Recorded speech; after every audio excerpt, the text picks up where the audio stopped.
పార్టీలు ఉద్యోగులు ధర్నాలు చేస్తుంటే, నిరసనలు చేస్తుంటే, ప్రొటెస్టులు చేస్తుంటే పోలీసు వాళ్ళు తాళ్లు కట్టి ఆంధ్రప్రదేశ్ ప్రభుత్వ ఉద్యోగుల సంఘం ఐక్యత, కామ్రేడ్ కేఆర్ సూర్యనారాయణ నాయకత్వం, కామ్రేడ్ కేఆర్ సూర్యనారాయణ నాయకత్వం, కామ్రేడ్ రమేష్ కుమార్ నాయకత్వం, ఆంధ్రప్రదేశ్ ప్రభుత్వ ఉద్యోగుల సంఘం ఐక్యత, ఆంధ్రప్రదేశ్ ప్రభుత్వ ఉద్యోగుల సంఘం ఐక్యత, లక్షలాది మంది వర్ధిల్లాలి ప్రభుత్వ ఉద్యోగుల సంఘం ఐక్యత, వర్ధిల్లాలి ప్రభుత్వ ఉద్యోగుల సంఘం. ప్రభుత్వ ఉద్యోగుల సంఘం రాష్ట్ర అధ్యక్షులు శ్రీ కేఆర్ సూర్యనారాయణ గారికి ఆంధ్రప్రదేశ్ అయిష్టంగానే పని పూర్తవకుండానే వారికి భారీ ఎత్తున చేసుకోవాలనుకున్నాను కుదించుకుని ఈ రకంగా చేసుకునేప్పటికీ ఏర్పాటు చేసినందుకు నేను వ్యక్తిగతంగా కూడా వర్మ గారికి హృదయపూర్వకంగా ధన్యవాదాలు తెలియజేస్తాను. చెప్పాలో సంసిద్ధం అనిపించి నేను చెప్తా ఉన్నా. వర్మ గారితో నాకు దాదాపు 30 ఏళ్ళు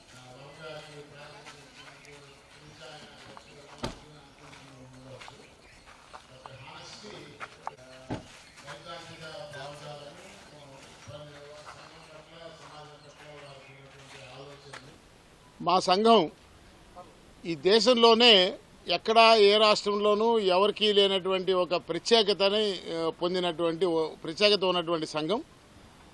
ఆఫీస్ సబార్డినేట్ అంటే అట్టడుగు స్థాయి ఉద్యోగి 4వ తరగతి ఉద్యోగి దగ్గర నుంచి ఆర్డీఓ స్థాయి కలెక్టర్ స్థాయి వరకు అందరూ కూడా సభ్యులుగా ఉండగలిగే అవకాశం ఉన్నటువంటి ఏకైక గుర్తింపు పొందిన సంఘం, ప్రభుత్వ గుర్తింపు పొందిన సంఘం. ఈ రకంగా అన్ని తరగతుల ఉద్యోగులు, అన్ని శాఖల ఉద్యోగులు ఒకే సంఘంలో ఉండేదానికి భారతదేశంలో ఇంకే సంఘానికి ప్రభుత్వం గుర్తింపు ఇచ్చిన దాఖలా లేదు. Is first of it's kind. మా సంఘం ఆ రకంగా గుర్తింపు పొందిందనే విషయం ప్రప్రథమంగా తెలియజేస్తూ, ఆ రకంగా ఈ రాష్ట్రంలో అటెండర్ దగ్గర నుంచి జిల్లా స్థాయి అధికారి డిప్యూటీ కలెక్టర్ వరకు ప్రాతినిధ్యంతో, సభ్యత్వ ప్రాతినిధ్యంతో దాదాపు 1,70,000 మంది నేటికి పెయిడప్ మెంబర్స్ రుసుము కట్టి నమోదు చేసుకున్న సభ్యత్వ సంఖ్యతో అతిపెద్ద సంఘంగా ఈరోజు ఈ రాష్ట్రంలో ఉద్యోగులకి ప్రాతినిధ్యం వహిస్తున్న విషయం మీకు అందరికీ కూడా తెలుసు.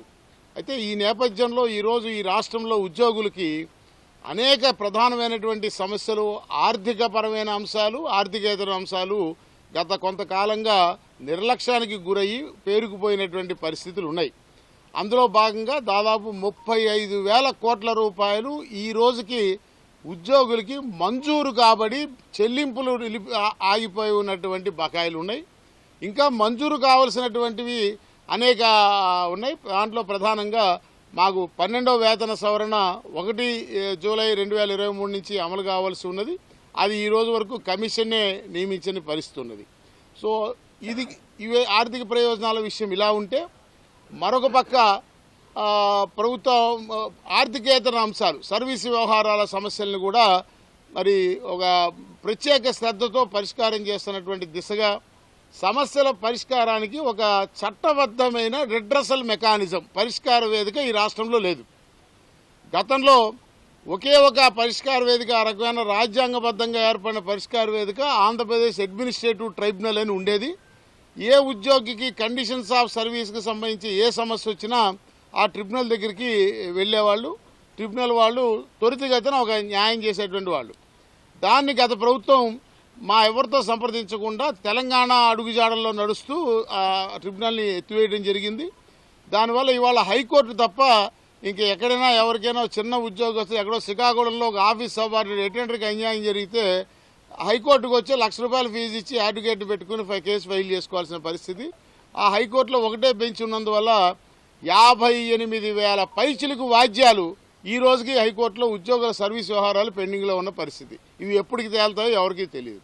సో అందువల్ల ప్రధానంగా మేము ఉద్యోగుల ఆర్థికపరమైన ప్రయోజనాల చెల్లింపుల విషయంలో ప్రభుత్వానికి ఉన్నటువంటి ఇబ్బందులను అర్థం చేసుకుంటూనే దానికి ఒక వే ఫార్వర్డ్, ఒక ఏ రకంగా ఆ చెల్లింపులు జరపాలనే దాని మీద ఖచ్చితమైనటువంటి ప్రతిపాదనతో ప్రభుత్వం ముందుకు రావాలని, ఇంకా మంజూరు కావాల్సిన ఆర్థిక ప్రయోజనాల విషయంలో ఉదాహరణకి పెండింగ్ డిఏలు కానీ, వేతన సవరణ కమిషన్ నియమించే విషయం కానీ తక్షణం చర్యలు తీసుకోవాలని, దాంతోపాటు ఆర్థికపరమైన సర్వీసు వ్యవహారాల పరిష్కారానికి కూడా ఒక రిడ్రెసల్ మెకానిజం, చట్టబద్ధమైన సమస్యల పరిష్కార వేదికను ఒకటి ఏర్పాటు చేయాలని, ప్రతి సమస్య దాని మూలం, దానికి ఉన్న పరిష్కారాలు అనేటువంటి కాన్సెప్ట్తో మా సంఘం యొక్క క్షేత్రస్థాయి, తాలూకా స్థాయి ప్రతినిధుల దగ్గర నుంచి క్రియాశీలక సభ్యులందరిలో ఒక అవగాహన చైతన్యం కల్పించేటువంటి ప్రక్రియ చేపట్టాం.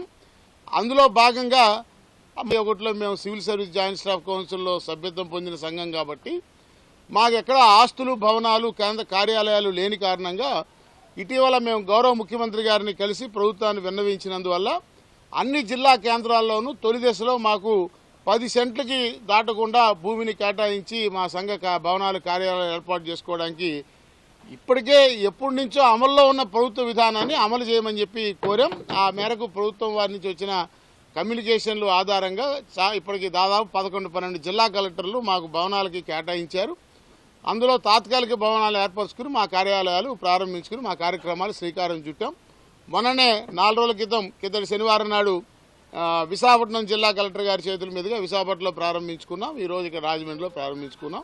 వచ్చే ఉగాది నాటికి 20 ఏర్పడబోయే ప్రతిపాదించిన 3 కొత్త జిల్లాలతో కలిపి వచ్చే ఉగాది నాటికి 29 జిల్లాల్లో జిల్లా కేంద్రాల్లో సంఘ కార్యాలయాలు ఏర్పాటు చేసి పటిష్టంగా సంస్థాగత నిర్మాణం చేసి ఇక ఉగాది తర్వాత వచ్చే ఆర్థిక సంవత్సరం నుంచి మరి ఉద్యోగుల ఆర్థిక ప్రయోజనాలు సర్వీస్ ప్రయోజనాల విషయంలో పరిష్కారం దిశగా ప్రభుత్వం మీద ఒత్తిడి తీసుకొచ్చేటువంటి ఒక కార్యాచరణ తీసుకోవడానికి మేము సమాయత్తం అవుతున్నామనే విషయాన్ని తెలియజేస్తూ అందులో భాగంగానే ఆర్థికపరమైన విషయాలకు వచ్చేటప్పటికీ మొన్న ఆమోదించిన ఈ ఆర్థిక సంవత్సర బడ్జెట్లో మాకు బాకీ ఉన్నది చూపించారే తప్ప 25,000 కోట్లు చెల్లింపులకి ఏమీ కేటాయింపు ప్రతిపాదించలేదు. కాబట్టి వచ్చే ఆర్థిక సంవత్సర బడ్జెట్ రూపొందించే సమయంలోనే ఖచ్చితంగా ప్రభుత్వం ఉద్యోగులకి ఆ రోజుకి పేర్కొన్న బకాయిలు ఎంత అనేది ప్రతివారి సర్వీస్ రిజిస్టర్లో నమోదు చేసి ఆ బకాయిల చెల్లింపుకి కేటాయింపులను కూడా బడ్జెట్లో ప్రతిపాదించాలి.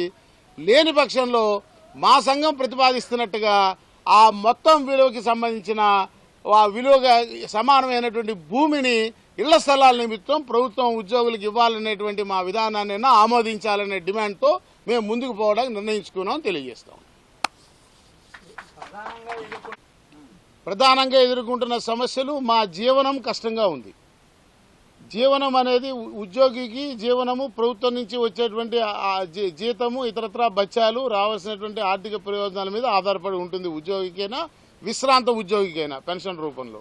సో ప్రస్తుతం ఈ రెండు మాకు రావాల్సినటువంటి ఈ ఇద్దరికి కలిపి రావాల్సినటువంటి ఆర్థిక ప్రయోజనాలు గత ప్రభుత్వం దిగిపోయే నాటికి జూన్ 2024 నాటికి 25,000 కోట్ల రూపాయలు పేరుకుపోయిన బకాయి ఉన్నది.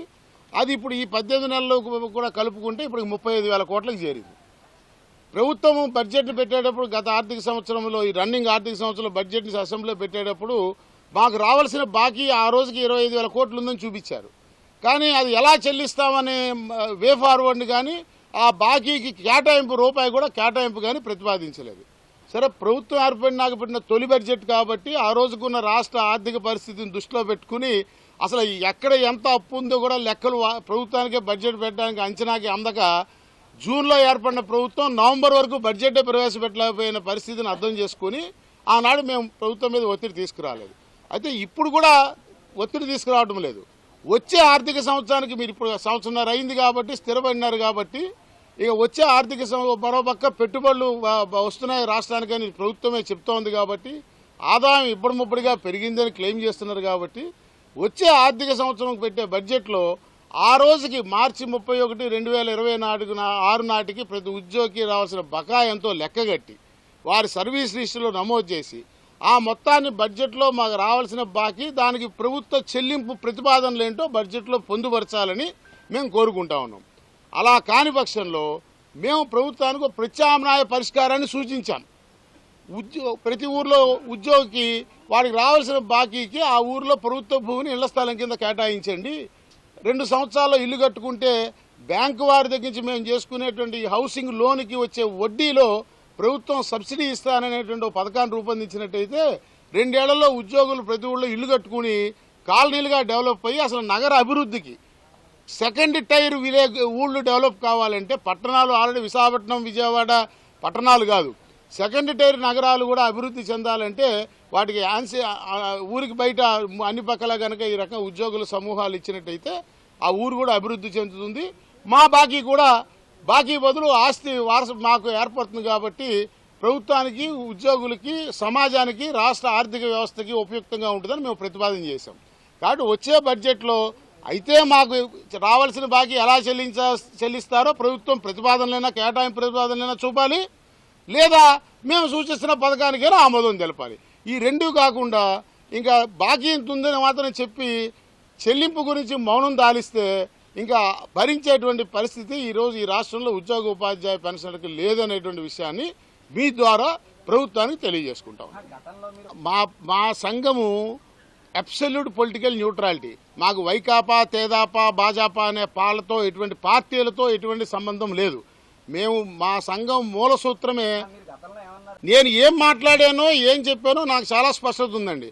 నా నోటితో నేనేనాడు ఒక రాజకీయ పార్టీ పేరు ఉచ్చరించలా.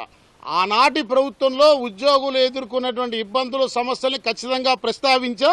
అలా ఉద్యోగుల్ని శత్రువులుగా చూసి ఇబ్బందులు గురి చేసేలాంటి ప్రభుత్వాలు, పాలకులు ఉండడం ఉద్యోగులకి క్షేమం కాదని చెప్పా. ఖచ్చితంగా చెప్పా, నాడు చెప్పా, దానికి కట్టుబడి ఉన్నా, నేడు చెప్తున్నా. ఆ రకమైన వ్యవహార శైలి ఏ ప్రభుత్వం ఉన్నా మేము ఇలాగే ప్రవర్తిస్తాము. మాకు పార్టీలతో సంబంధం లే. మీరు ప్రస్తావించారు కాబట్టి చెప్తా ఉన్నా. నాటి ప్రభుత్వము నేను జీతాలు, పెన్షన్లు 1వ తారీఖు చెల్లింపుకి చట్టం లేదు కాబట్టి ఈ రకంగా మా డబ్బుని 25,000 కోట్లు వినియోగించేసుకుంది కాబట్టి తప్పుగా మా జీపీఎఫ్ ఖాతాలోంచి సొమ్ము మాకు చెప్పకుండా దొంగతనంగా తీసేసుకుంది కాబట్టి నాటి ప్రభుత్వం మాకు చట్టం చేయమని ప్రభుత్వాన్ని ఆదేశించండి మహాప్రభు అని గవర్నర్ని కలిస్తే పాకిస్తాన్ తీవ్రవాదిని కలిశారన్నట్టుగా నా మీద కేసు పెట్టి నన్ను చంపేమంది ఆ ప్రభుత్వం. మరి దాని రాక్షస ప్రభుత్వం అనకపోతే ప్రజాస్వామ్యయుత ప్రభుత్వంగా పరిగణించమని చెప్తే అంతో ఇంతో చదువుకున్న నాలాంటి వాళ్ళకి అది అంగీకారం కాదనేటువంటి విషయాన్ని సమాజంలో మేధావి వర్గంగా ప్రతీకగా నిలిచేటువంటి పాత్రికేయులుగా మీరు కూడా అర్థం చేసుకోవాలని కోరుతా ఉన్నాను.